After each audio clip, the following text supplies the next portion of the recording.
I feel that you lack a little bit of self-confidence that is expressed through a wish, not a want, because it's not irrational. It's a wish to know more about the thoughts and actions of others, but it's something that's outside of your control. And when things are outside of our control, we tend to feel powerless a little bit. But I think that's a distortion because I think that within yourself and your knowledge that you have a lot of power within what you do. Never be frustrated by not getting the answer that you want, because the power to get the right answer requires that you ask the right question. So if you get an answer that unsatisfies you, then the problem is in the line of questioning, not within the answer. Think about a lawyer in a court of law.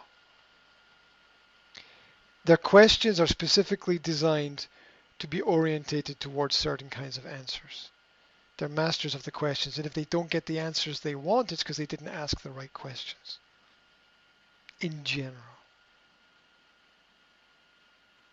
So it's irrational, slightly irrational, to be frustrated by not getting the answers that you want, because people are people anyway. No one ever has to answer your question.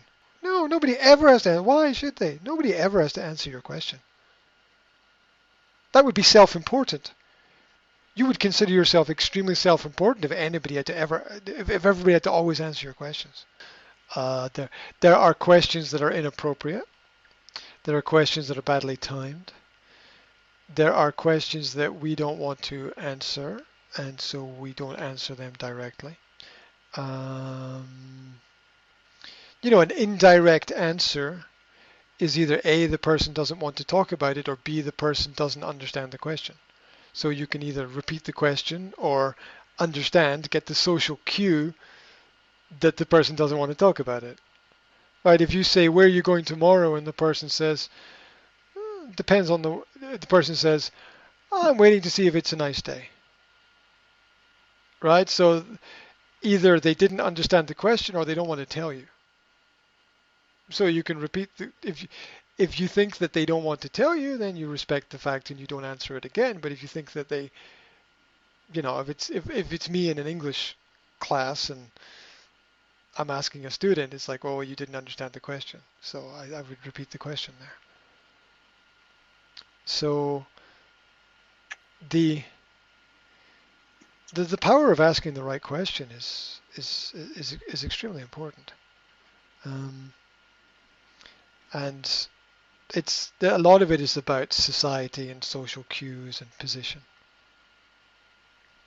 But no one in the world has this right. No one in the world has this absolute right that all of their questions must be answered. And when mind control is essentially the inability to express yourself, the mind control is when it's inappropriate to be honest. That's what mind control is. And that's that whole communism, socialism. People feel it's inappropriate or it's not politically correct to do something. It's like, that's all mind control. It's just words, right? If my words hurt you, I'm sorry, but they're just words. The most protected form of speech must be the ideas contrary to your own. Because if you start to limit somebody else, then that gives them the right to limit you, and then it escalates and it ends in tragedy. So, I would always respect a student's right to not answer any of my questions. I would ask a student, and they'd say, "Don't want to answer it." But okay, but we all know that the questions you can't answer, that's where you need to go. That's the door you need to open. You don't get anywhere if you don't explore that area for sure. Um, but there's also doing it at the right time and the right place and the right way as well. Um, yeah, it's not bad to be sensitive to the thoughts and feelings of others, but it is negative to base important choices in your own life upon what other people want to see, or even what we think other people want to see, because we never know enough information. We never get close enough to people to fully understand the default. Look, here's the default position. Everyone is suffering. Everyone is in pain. Everyone has a billion problems to deal with. That's the default position. We just never get close enough to people to understand that. And the closer we get, the more of the horrors we see, and the more we begin to understand how difficult it is for them. But the default position is that everyone is suffering. And that's how I deal with problems in communication when I'm communicating with people. The problem is that everyone is suffering.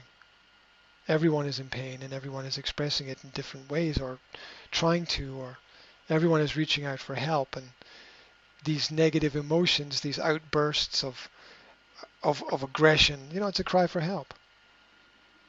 Um, we fear most in other people the darkest side of ourselves.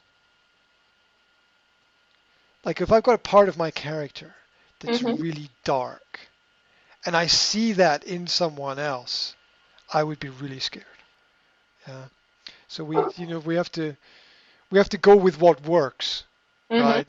If we the healthy options are different for different people, for Mhm. sure, for sure. Um, right.